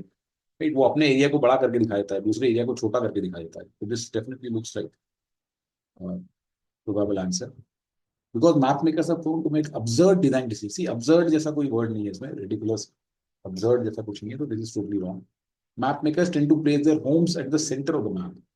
सी, ये लग सकता है किसी को, लेकिन ये अगर आप पॉइंट देखेंगे तो ये बहुत बाद में आया है कि at the centre of the map रख देते हैं अपने आप को.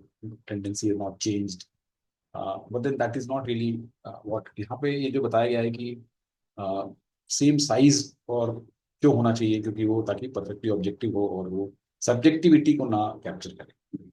तो ये जो है आंसर, ये ठीक नहीं है. करेक्ट आंसर यहाँ पर बी है. Compression is usually reflective of, because same size और कंप्रेशन. राइट, तो ये आइडियाज लिंक्ड है, ये डी लिंक्ड नहीं है इससे. Some of you might think that D is the answer, क्योंकि डी दिया हुआ है वहां पे कि map makers tend to place their homes at the centre of the map. But that's not the point that this one is addressing. ये एक दूसरा प्रॉब्लम है, वो एक दूसरा प्रॉब्लम. ये प्रॉब्लम सेम साइज वाली है कि जो कंप्रेशन होता है उसमें मैप मेकर की सब्जेक्टिविटी आ जाती है. इसलिए बी करेक्ट आंसर है, not D. Why, according to the author, do a majority of new Google Earth users look up their own address? तो इसका रीजन यहाँ पे दिया हुआ है, टू फोल्ड है कि एक तो हम अपने आप को मैप में ढूंढना चाहते हैं, दूसरा हम बाहर से भी झांकना चाहते हैं जैसे कि हम भगवान हो. Transcendental experience. दो reasons to determine whether the place has been accurately represented. गलत है, ये एक्यूरेट रिप्रेजेंटेशन के लिए नहीं जाते हैं. To engage in act of self location. Yes, that is both grounding and transcendental. Yes, this looks okay. ये एक सेल्फ लोकेशन है जिसमें ग्राउंडिंग भी हो, ट्रांसेंडेंटल भी means crossing over to the other world. इसको रख लेते हैं. To reaffirm their place at the centre of their perceived world. No, centre of the perceived world जैसी कोई बात नहीं रही गई यहाँ पे, गलत है. To momentarily experience the power and authority of a divine being. ये किसी को लग सकता है, लेकिन ये लिटरली लेने वाली बात होगी कि आप भगवान फील करना चाहते हो, ऊपर से देख रहे हो तो आपको लगता है कि कभी कभी आपको लगता है कि आप तो कुछ भगवान. ऐसा नहीं है. This is not the idea here. The idea is twofold, as usually we want to find ourselves at the same time we want to have it a transcendental experience, as a transcendental experience. So इसलिए इसमें ये गलत है. This is taking it literally, and B is the right answer. When the author states that tendency itself is nothing new, tendency refers to the inclination of. Tendency कौन सी है ये? ये यहाँ पे लिखा हुआ है. Modern technology enables this exercise in ego, but the tendency itself is nothing new.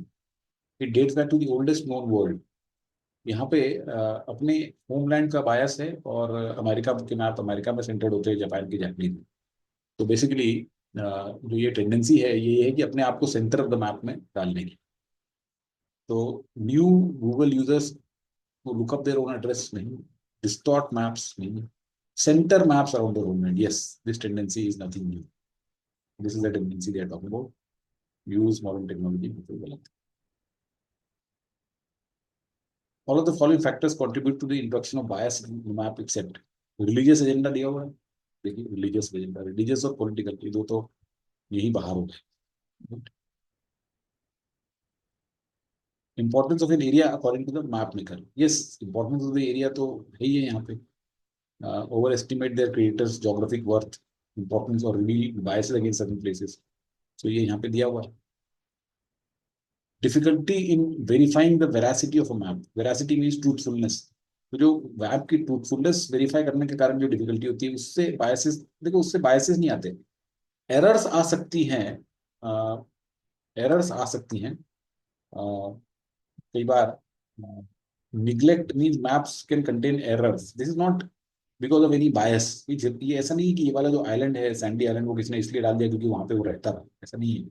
ये एक एरर थी और इसके कारण डिफिकल्टी है इन वेरीफाइंग द वेरासिटी. तो मैप करेक्ट है कि वहां पे कोई जाता ही नहीं है, लेकिन that is not the reason that people introduce biases. तो ये जो बायसेस वाली बात है वो एरर्स है. ये bias, these are two different things. therefore this is not the answer. Sorry, this is the answer. This is not the reason why there is the introduction of bias.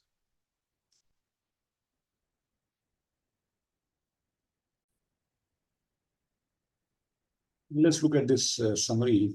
In order to simplify the process of perceiving complex stimuli, we tend to classify people and events into familiar categories and assign to individual members the attributes commonly associated with those categories. तो हम complex stimuli जो हमें perceive होती है लोगों से या हर जगह से, उसको सिंप्लीफाई करने की कोशिश करते हैं इंसान. तो हम क्या करते हैं कि लोगों को और इवेंट्स को एक फेमिलियर कैटेगरीज में क्लासिफाई कर देते हैं और उसके बाद में जो इंडिविजुअल मेंबर्स हैं उनके ऊपर असाइन कर देते हैं वो एट्रीब्यूट जो कि commonly associated with those categories हैं. तो सपोज करो कि आपके आपने पर्सनली एक कैटेगरी ऑफ पीपल बनाई है, people who irritate you, let's say. Now if there is somebody who you think falls in that category, so what you do is that वो पर्टिकुलर पर्सन को आप भले जानते हो, लेकिन जो ग्रुप के ट्रेट हैं वो आप उसको भी असाइन कर देते हो. तो आपके हिसाब से वो ग्रुप में इरिटेटिंग लोग हैं जो कि यूजलेस मैसेजेस पोस्ट करते हैं, बिना बात कॉल करते हैं, तो आप उस पर्सन को जानोगे भी नहीं, लेकिन आप उनके ट्रेड्स, ग्रुप के ट्रेड्स उसके ऊपर असाइन कर देते. This tendency to generalize from the perceived attributes of a group to the perceived attributes of an individual belonging to that group is called stereotyping. तो ये stereotyping हो जाती है. We know that there are negative stereotypes such as truck drivers drive recklessly. तो अगर कोई accident हुआ और ट्रक ड्राइवर उसमें इन्वॉल्व था तो आप ऑटोमेटिकली अज्यूम करोगे कि ट्रक ड्राइवर की गलती है, because truck drivers drive recklessly. ये सोचोगे भी नहीं कि गलती दूसरे वाले की हो सकती है. American are materialistic. कोई अमेरिकन दिखेगा तो आप अज्यूम कर लोगे कि ये materialistic. Politicians are corrupt. So you will label every politician as corrupt because as per you, all politicians are corrupt. Management graduates are job hoppers. So these are some stereotypes. And हमारे दिमाग में जो इनके attributes हैं वो हम हर एक के ऊपर थोप देते हैं. However, there are positive attributes, stereotypes as well. ये तो नेगेटिव हो गए. Bengalis excel in music. Indian Idol जो लोग देखते हैं उन्हें पता है कि मोस्टली जो फाइनलिस्ट होते हैं जो टॉप पे आते हैं वो बंगालीज होते हैं. Gujarati have an uncanny sense of business. Gujarati businessman होते हैं, Adani Ambani. Management graduates are industrious means hard working. ऐसा एक पॉजिटिव स्टीरियोटाइप भी है. Stereotyping is a pervasive perceptual process. We are all familiar with stereotypes based on caste, region, age, sex, organization, role, etc. जैसे एक type of view है, women drive very badly, right? तो अगर कोई भी car सड़क पे उल्टी चल रही हो तो people will immediately comment that ये तो जरूर कोई लेडी चला रही होगी. See, I'm just giving you a view that is there held by people, which is basically stereotyping. Stereotyping often leads to erroneous impressions and judgment because the perceiver overlooks significant individual differences among the members of the group. और हो सकता है कोई lady बहुत अच्छे चलाती हो लेकिन आपने उसको भी लेबल कर दिया. You overlooked the significant individual differences that could exist. Stereotyping also makes it difficult to perceive some traits actually present in an individual which are not typically attributed to his group. So वो अलग तरीके से भी है कि हम उसके अंदर कोई ट्रेड्स हैं तो उसको हम परसीव नहीं कर पाएंगे क्योंकि हम उस ग्रुप को उस ट्रेड से एसोसिएट नहीं करते. Right. So this passage describes what is stereotyping, wherein we label people as belonging to some group and assign the characteristics of that group to the people. There are some positive and negative both, and here we overlook the differences between the individual members of that group. So let's see which option reflects this the best. Stereotypes are cognitive shortcuts which are applied mindlessly. देखो ये mindlessly वाली बात यहाँ पे नहीं आएगी. This they have not written that it is applied mindlessly, inevitably leading to errors in judgment by replacing individual traits with group labels. Inevitably leading to errors in judgment. देखो यहाँ पे ये नहीं बोला है कि क्या सारे ही गलत होते हैं. सी जैसे अगर हमने कहा कि एक ग्रुप एक स्टीरियोटाइप बनना है तो बहुत सारे मेंबर्स के जो ट्रेट्स होंगे वो होंगे वैसे, लेकिन सारों के नहीं होते. सो यहाँ पे एक तरह से सभी का लेबल कर दिया गया है कि inevitably leading to errors in judgment. So this looks to be wrong. While positive stereotypes simplify the complex process, negative can cause significant. ये बिल्कुल ही गलत है, totally distorted. इससे कोई सेंस ही नहीं है. पॉजिटिव और नेगेटिव में ये नहीं बताया कि पॉजिटिव से कुछ और होता है और नेगेटिव से कुछ और होता है. उसने तो एग्जांपल दिए दोनों के, दोनों ही स्टीरियोटाइपिंग है. Stereotyping, which involves assigning a group perceived traits to an individual, often reflects in our thinking through common notions like Bengalis. ये एग्जांपल दे दिए उसके, तो बिल्कुल एग्जांपल के साथ वाला वैसे ही गलत है. Stereotyping leads us to attribute a group's assumed traits, whether positive or negative, to an individual, often distorting perception and causing misconceptions. This looks fine. इसके कारण हम ग्रुप के जो assumed traits होते हैं, भले ही वो नेगेटिव और पॉजिटिव हो, वो हम असाइन कर देते हैं इंडिविजुअल पे, और इसके कारण परसेप्शन को डिस्टॉर्ट या misconception, often, not always, often. इसलिए this D takes care of all those things and this is the correct answer.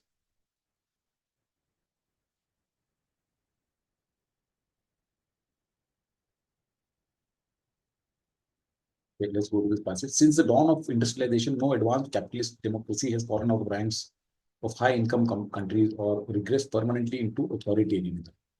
जब से इंडस्ट्रियलाइजेशन स्टार्ट हुआ है, विच इज 19th सेंचुरी से, कोई भी एडवांस कैपिटलिस्ट डेमोक्रेसी, चाहे वो यूएस हो, यूके हो या यूरोपियन कंट्रीज हो, they have not fallen ranks out of ranks of high income countries. मतलब ऐसा नहीं है कि वो हाई इनकम से लो इनकम बन गई या फिर परमानेंटली अथॉरिटेरियनिज्म में आ गई हो, डिक्टेटरशिप में चली गई.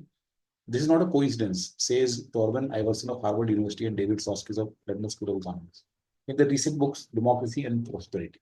Rather, they write in advanced economies, democracy and capitalism tend to reinforce each other. तो ये कहते हैं कि डेमोक्रेसी और कैपिटलिज्म एक दूसरे को रीइंफोर्स करता है एडवांस इकोनॉमी. तो ऐसा कभी भी नहीं हुआ है कि एडवांस कैपिटलिस्ट इकोनॉमी कभी भी गरीब बन गई हो या अथॉरिटेरियन हो गई हो. वहाँ पे डेमोक्रेसी भी चलती है और वहाँ पे कैपिटलिज्म भी चलता है. Economists and political theorists have imagined all sorts of ways capital democracy might fail. The oldest is the worry that grasping masses will vote to expropriate the wealth of entrepreneurs and landowners. Without secure property rights, there can be no capitalism. तो economist और political theorist ये imagine करते रहते हैं अलग अलग तरीके से कि कैसे कैपिटलिस्ट डेमोक्रेसी फेल होगी या हो सकती है. सबसे पुरानी इनकी जो चिंता है कि ग्रास्पिंग मासेस, की मासेस जो होंगे वो सब एक दिन वोट करेंगे कि जितनी भी एंटरप्रेन्योर और लैंड ओनर्स है इनकी वेल्थ एक्सप्रोप्रिएट मीन इनकी वेल्थ ले ली जाए, सरकार इनकी वेल्थ ले रही है. जो हमारे राहुल गांधी कई बार इस तरह की बातें करते हैं, कई बार वो वेल्थ टैक्स लगाने की बात करते हैं, इनहेरिटेंस टैक्स लगाने की बात करते हैं. इनकी जो वेल्थ है वो ले लेनी चाहिए. And without security secure property rights there can be no capitalism. और जब तक सिक्योर प्रॉपर्टी राइट्स नहीं है तो कैपिटलिज्म नहीं होगा. तो ये एक चिंता है. Hayek thought that the governments of early 20th century, in responding to the concerns of the masses, had over-centralized economic decision making, a road that led eventually to totalitarianism. तो हायक को ऐसा लगता था कि जो गवर्नमेंट्स हैं early 20th century में, उन्होंने मासेस की कंसर्न को देखते हुए इकोनॉमिक डिसीजन मेकिंग सेंट्रलाइज कर दी है और जिसके कारण टोटलिटेरियनिज्म या अथॉरिटेरियनिज्म या डिक्टेटरशिप होगी. Joseph Schumpeter feared that as firms grow more powerful, they might push a country towards corporatism and clientelism, winning monopoly rights that would generate profits they could share with the politics. Joseph Schumpeter जो हैं वो सोचते हैं कि जैसे जैसे firms powerful हो गई हैं तो वो कंट्री को एक कॉर्पोरेटिज्म और क्लाइंटिज्म की तरफ लेके जाती हैं और हर जगह मोनोपोली उनको मिल जाती है जिसके कारण प्रॉफिट्स होते हैं और जो कि पॉलिटिशियन से शेयर करती है. तो हमारे यहाँ पे भी जैसे अडानी अंबानी की सरकार जैसे जो आप सुनते हैं कि ये कॉर्पोरेटाइजेशन है और गवर्नमेंट इन्हीं को कॉन्ट्रैक्ट देती है, इन्हीं को मोनोपोली राइट देती है and they make huge profits and then they share with the politicians. ऐसा एक फियर होता है. Mr. Piketty and others say that inequality naturally rises in capitalist countries, that political power becomes concentrated alongside economic power in an unstable way. Mr. Piketty एक बहुत बड़े economist है, ये कहते हैं कि इनइक्वालिटी कैपिटलिस्ट कंट्रीज में बढ़ जाती है और पॉलिटिकल पावर और इकोनॉमिक पावर ये कॉन्सेंट्रेट हो जाती है लोगों के हाथों में बड़े अनस्टेबल तरीके से. Other economists like Donny Roderick have argued the full participation in global economy forces a country to give up a degree of either national sovereignty or democracy. तो अगर तो डॉनी रॉड्रिक कहते हैं कि पूरा अगर हमने ग्लोबल इकोनॉमी में पार्टिसिपेट किया तो हम अपनी या तो नेशनल सोवरेंटी छोड़ देंगे और या फिर डेमोक्रेसी छोड़ देंगे। जैसा कि अगर हम अभी की सिचुएशन में देखें तो ट्रम्प का यही आर्गुमेंट है, Trump is moving away from globalisation because we thinks that हमारी जो ग्लोबल इकोनॉमी है उसमें हमने अपनी कंट्री को काफी नुकसान पहुंचा रहे हैं because others have taken advantage of it. तो we have given up a degree of national sovereignty which means हमारे जो कंट्री के ऊपर हमारा कंट्रोल है वो हमने किस तरह से गिव अप कर रखा है। यही इशू है कि वो टैरिफ्स लगा रहे हैं और अलग अलग मेजर्स ले रहे हैं so that the countries are not able to sell that much to the Americans and do not capture the markets. Manufacturing doesn't shift from America the way it has shifted. Lowering barriers to trade means harmonizing trade and regulatory policy with other countries, for instance, which reduces each government's ability to accommodate domestic preferences. तो ये भी वही है कि वो यही कहते हैं कि हमने barriers to trade that means tariffs बहुत लो लगा रखे, तो और इस तरीके से हमने ट्रेड और रेगुलेटरी पॉलिसी अदर कंट्रीज में कर रखी है, तो अब हमारी एबिलिटी नहीं है कि हम डोमेस्टिक लोगों को हेल्प कर सकें, डोमेस्टिक प्रेफरेंसेस नहीं एकोमोडेट कर सकते, right. So these are basically some of the ways in which economists and political theorists have imagined that democracy would fail. कि एक तो ये था कि जो मासेस है वो अमीर लोगों की प्रॉपर्टी को वो वोट करेंगे कि उनकी प्रॉपर्टी छीन ली जाए। शायक कहते हैं कि डिसीजन मेकिंग सेंट्रलाइज हो गई है और गवर्नमेंट्स अथॉरिटेरियन बन जाएंगी, जैसे कि यूएस में भी देखा जा रहा है धीरे धीरे अथॉरिटेरियनिज्म चल की तरफ बढ़ रहे हैं वो। फिर जोसेफ शम्पेटर कहते हैं कि फर्म्स बहुत पावरफुल हो जाएंगी और वो मोनोपोली राइट्स जीत लेंगी। पिकेटी जी कहते हैं कि इनइक्वालिटी बढ़ती जा रही है और पॉलिटिकल और इकोनॉमिक पावर जो है वो कॉन्सेंट्रेट होती जा रही है। दूसरे इकोनॉमिस्ट कहते हैं कि कंट्री अपनी नेशनल सोवरेनिटी को छोड़ना पड़ेगा उसे या डेमोक्रेसी को, और वो अपनी डोमेस्टिक प्रेफरेंसेस को अकोमोडेट नहीं कर सकते।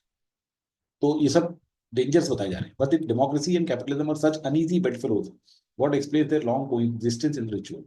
लेकिन अब ऑथर एक क्वेश्चन रेज कर रहा है कि अगर ये इतना इनका मुश्किल है साथ रहना, ये सब चीजें हो सकती है, तो फिर इनकी इतनी लंबी कोएग्जिस्टेंस कैसे है ritual, how do how have they continued for so long in the rich world, democracy भी और कैपिटलिज्म कैसे अमेरिका जैसी कंट्री में चलता है। Mr. Iverson and Mr. Sosky see capitalism and democracy as potentially mutually supporting with three stabilizing pillars. One is a strong government which constrains the power of large firms and labor unions and ensures competitive markets. तो एक तो strong government होती है जो कि large firms की power को control करती है और कॉम्पिटिटिव मार्केट इंश्योर करती है। Weaker countries find it harder to resist the short term expediency of securing power by protecting monopolies. Weaker countries में ये नहीं हो पाता क्योंकि वो शॉर्ट टर्म जो expediency mean something that is beneficial for them for securing power, तो वो मोनोपोलीज को प्रोटेक्ट करती रहती है, right. They find it harder to resist protecting monopolies means कि they continue protecting monopolies. The second is sizable middle class, forming a political bloc that shares in the prosperity created by capitalist economy. यहाँ पे एक sizable middle class होती है जो कि country की prosperity में अपना पार्टिसिपेट करती है। Bargain is struck in which the states provides mass higher education on generous terms while encouraging the development of certain industries that demand skilled workers. तो इसमें गवर्नमेंट जो है वो हायर एजुकेशन प्रोवाइड करती है अच्छे टर्म्स पे और वो फ्रंटियर इंडस्ट्रीज डेवलप करती है जिसमें कि ये लोग जाके काम कर सके। Middle class household thus reckon that economic growth is likely to benefit them and their children. Rising inequality is not a threat to capitalist democracy because middle class voters care little about the poor and do not support broader redistribution that could raise their tax bills. और rising inequality जो है इससे भी problem नहीं है क्योंकि middle class को कोई चिंता नहीं है इसकी पुअर लोगों की, और वो ये नहीं चाहते कि उनका टैक्स का पैसे लेके और उसे रीडिस्ट्रीब्यूट कर दिया जाए। तो ऊपर वाले पैराग्राफ में बताया गया था कि किस तरीके से कैपिटलिज्म और डेमोक्रेसी जो है वो फेल हो सकते हैं, लेकिन यहाँ पे बताया गया है कि क्यों कैपिटलिज्म और डेमोक्रेसी तीन स्टेबलाइजिंग पिलर्स के ऊपर चलते हैं। एक तो ये है कि स्ट्रॉन्ग गवर्नमेंट होती है जो कि कंट्रोल करके रखती है कंपनीज को। दूसरी ये है कि मिडिल क्लास साइजेबल है और जो कि basically shares in the prosperity. और तीसरा ये है कि यहाँ पे इनइक्वालिटी से उनको कोई डर नहीं लगता क्योंकि मिडिल क्लास वोटर्स को ज़्यादा पुअर की चिंता नहीं है। Providing the education infrastructure and social safety net that supports a prosperous middle class requires substantial tax relief. For the system to hold, a third pillar is needed: large firms that are not very mobile. Though multinationals are adept at shifting production and profits around the world. In a knowledge economy, leading firms cannot break their connections to networks of skilled individuals like those in London, New York और Silicon Valley. तो education, infrastructure और social safety net देना, ये एक बहुत important part है government के लिए. इससे इसमें लेकिन सब्सटैंशियल टैक्स रेवेन्यू लगता है. एक तीसरा पिलर भी चाहिए कि लार्ज फर्म जो कि जा नहीं सकती छोड़ के, अगर उनको कोई बहुत बड़ी कंपनी है और वो मोबाइल नहीं है, दैट मीन्स कि वहीं पे लोगों को एम्प्लॉय करती है, so that's good for the country. If it moves around then it is not good, right, because jobs चले जाएंगे.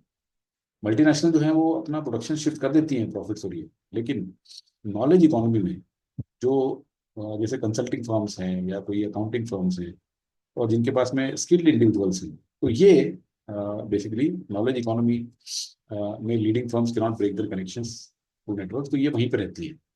Their complex business plan and front-end technology require the know-how developed and dispersed through the local network. That increases the power of the state related to the firms and allows it to tax and spend. तो इससे जो state है उसकी power ज़्यादा strong होती है और वो और टैक्स लगा के और खर्चा करता है.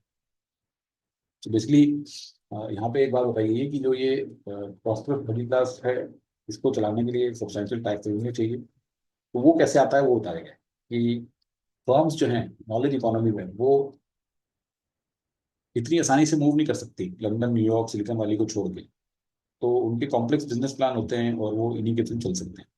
तो इसलिए स्टेट की जो पावर है वो इनके रिलेटिव बढ़ जाती है और इसलिए वो टैक्स लगा के खर्च कर सकते हैं. All this leaves plenty to be concerned about, however, it hinges on middle class feeling confident about the economy. As long as middle class feels confident about the economy, things go on.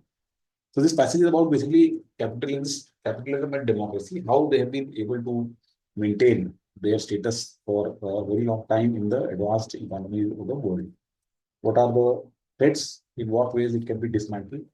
And what are the stabilizing pillars? किस तरीके से ये prevent, right? तो ये particular इस passage की subject matter.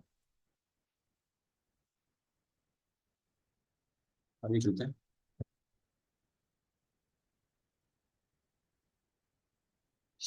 A substantial tax revenue is important for a government to run a capitalist democracy.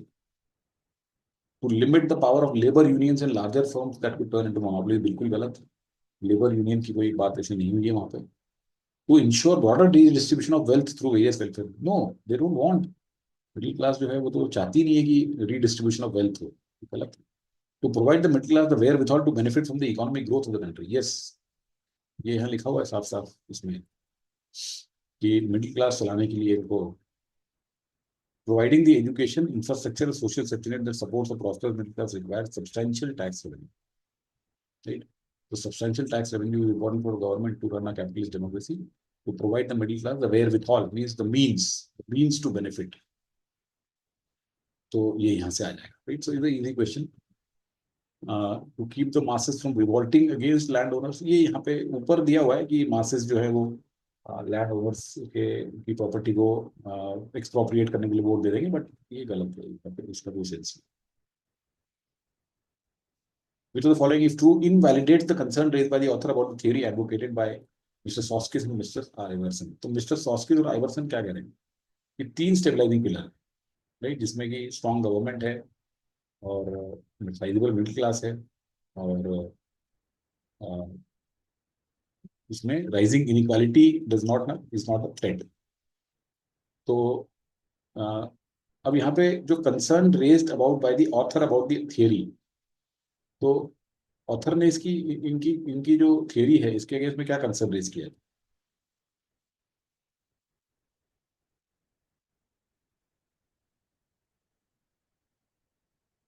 वो अ,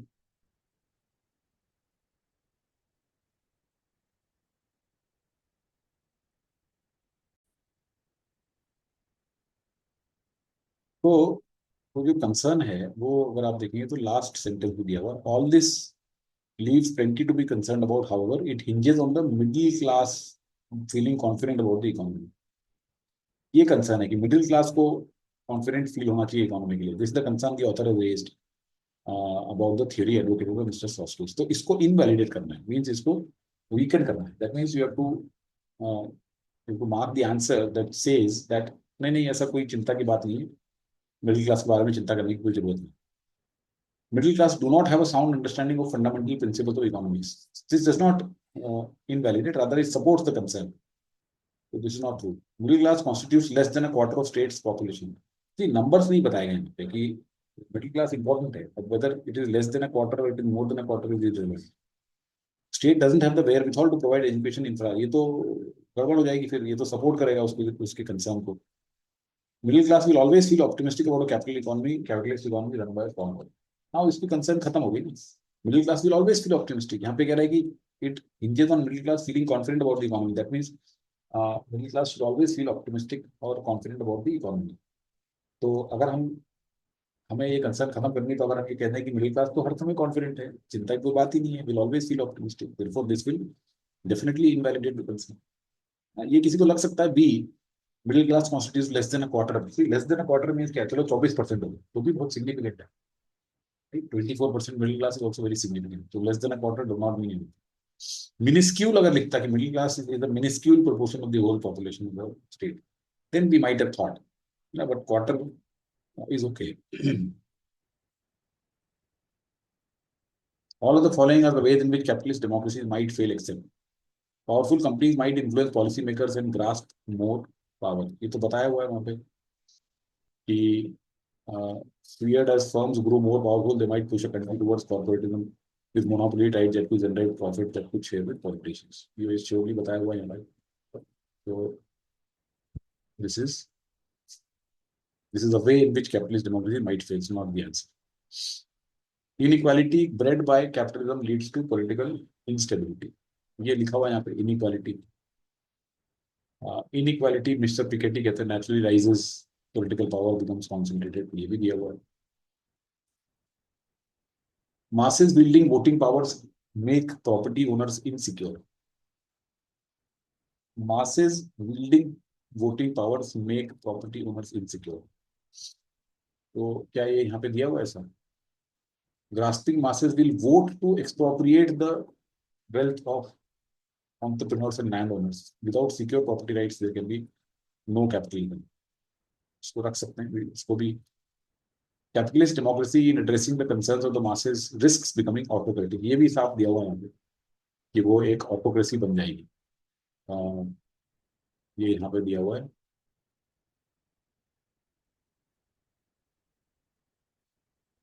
Over centralized economic decision making, the road that led eventually to totalitarianism. ये भी दिया हुआ है.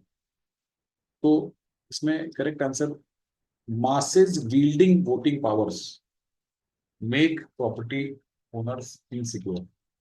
So is it a way in which capitalist democracy might fail?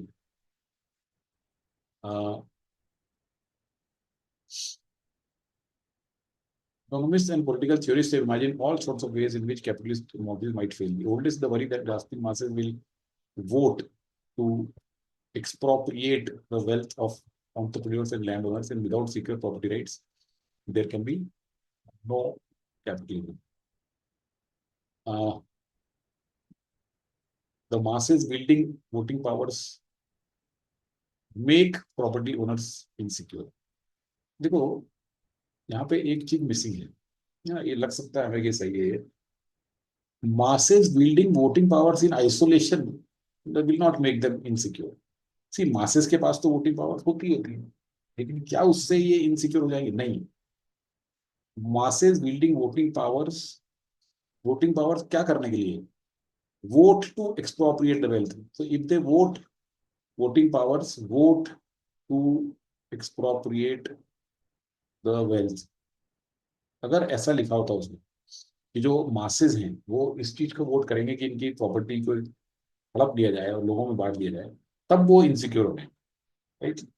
लेकिन खाली masses wielding voting powers will not make them insecure. Now, masses to anyway have they have voting powers, right? So in itself, masses wielding voting powers will not make them insecure. But if those masses use those voting powers to vote for expropriation of their wealth, then it will make them insecure. So छोटा सा एक difference था इसमें. तो अगर आपने वो पकड़ लिया, क्योंकि बाकी के तीनों आसान है एलिमिनेट करना. The concern raised by economists such as Danny Roderick about the functioning of capitalist democracy is weakened by which of the following? Danny Roderick जी क्या कह रहे हैं? ये कह रहे हैं कि full participation forces a country to give up a degree of either national sovereignty or democracy. That means कि global economy में अगर आप participate करोगे तो आप अपनी डेमोक्रेसी या नेशनल सोवरेंटी को आप ताक पे रख दोगे। और lowering barriers to trade means कि आप अपनी जो पॉलिसीज है उससे गवर्नमेंट की ability to accommodate domestic preferences कम हो जाती है, मतलब आप डोमेस्टिक प्रेफरेंसेस को अकोमोडेट नहीं कर पाते। तो अगर हम इसमें ऐसा कहते हैं कि नहीं नहीं डोमेस्टिक प्रेफरेंसेस को वैसे भी हम अकोमोडेट कर सकते हैं बिना इसके, तो participation in global economy in the long run accommodates domestic preferences, yes. मतलब आपको चिंता करने की जरूरत नहीं है, डोमेस्टिक प्रेफरेंसेस वैसे ही अगर आप पार्टिसिपेट करोगे तो डोमेस्टिक प्रेफरेंसेस अकोमोडेट हो जाते हैं। See that was the point here, that lowering trade barriers to trade means harmonizing trade and regulatory policies, for instance, which reduces each government's ability to accommodate government preferences. So this was the danger. But अगर global economy में participate करने से domestic preferences वैसे ही accommodate हो रहे हैं तो फिर चिंता की बात ही नहीं है। तो A looks to be quite all right. Government will ignore domestic preferences get voted out irrespective of countries economic health. ये उसको वीकन नहीं कर रहा है, ये उसको स्ट्रेंथन कर रहा है डानी वोटिंग की बात को। दिस इज उल्टा। Trade barrier raised to keep the local populace happy affect a country's economic growth adversely. This is also supporting. Accommodating domestic preferences doesn't help a country's growth in the long run. ये उल्टा है कि it doesn't help a country's growth। यहाँ पे बोल रहे हैं कि functioning of capitalist democracies की जो कंसर्न है इसकी कि आपने अगर पार्टिसिपेट किया ग्लोबल इकोनॉमी तो you will not be able to accommodate domestic preferences. तो ये तो अकोमोडेटिंग डोमेस्टिक प्रेफरेंसेस का इफेक्ट बता रहा है, so that's not correct. Answer is A कि वैसे ही अकोमोडेट होती है domestic preferences. A is the correct answer. Yet many people do just that. Food contains innumerable other components that are also ultimately beneficial for you, said Dr. Joel Mason, a professor of medicine and nutrition at Tufts University. It's better for us in the long run to be sustaining our health through a mindfully healthy diet rather than trying to fill the gaps with supplements. Yet many people do just that. Just that means they eat supplements, they take supplements. मतलब कि health mindfully healthy diet के बजाय हम जो gaps हैं हमारे nutrition में वो हम सप्लीमेंट से पूरा करने की कोशिश करते हैं। तो टू पे बहुत बढ़िया आ सकता है। Doctor David Serres, professor of medicine, विशेष they wouldn't what they wouldn't do that, which means they wouldn't fill in the gaps. तो ये भी बहुत बढ़िया मैच हो रहा है। Supplementation in the US population in general is completely unnecessary, right? तो supplementation के ऊपर है कि उसकी कोई जरूरत ही नहीं है। I would recommend that users consider stopping with waste of। टू में बहुत बढ़िया आके बैठ गया। बेसिकली पैराग्राफ का मतलब ये है कि फूड के अंदर और भी बहुत सारे कंटेन कंपोनेंट्स होते हैं जो कि हमारे लिए बेनिफिशियल हैं और हमें अपनी हेल्थ के लिए माइंडफुली हेल्दी डाइट होनी चाहिए, ना कि सप्लीमेंट यूज करें। मतलब विटामिन ए सप्लीमेंट ले लिया, विटामिन बी प्रोटीन सप्लीमेंट ले लिया, वो नहीं करना चाहिए हमें, राइट। लोग बहुत सारे वही करते हैं, yet many people do just that. तो उन्होंने कहा कि he wishes that they wouldn't do that, they don't use supplements. Supplementation unnecessary है और इसे रोक देना चाहिए, ऐसा बोल। Okay so that's it. I would say passages दो बाद के फिर भी थोड़े ठीक थे, उसमें भी तीसरा पैसेज मैप वाला वो द बेस्ट वन। अगर आप मेरे से पूछोगे कि कितने पैसेजेस में एक्चुअली कैट के टाइप के थे तो मैं एक ही पैसेज बोलूंगा, which was the third passage, which was map. That was very interesting passage. Question भी लॉजिकल थे, ऑप्शन भी लॉजिकल थे। First passage was okay Toretto का, लेकिन थोड़ा बहुत ऊपर नहीं दिया। Second was quite would not say really appropriate passage. Too much of technical and subject matter expertise needed. And fourth was okay, economics based था, not मुश्किल नहीं था इतना, but still VA was all right. कुछ question easy थे, mix of questions. So that's it. Thank you so much, and I'll see you. Bye.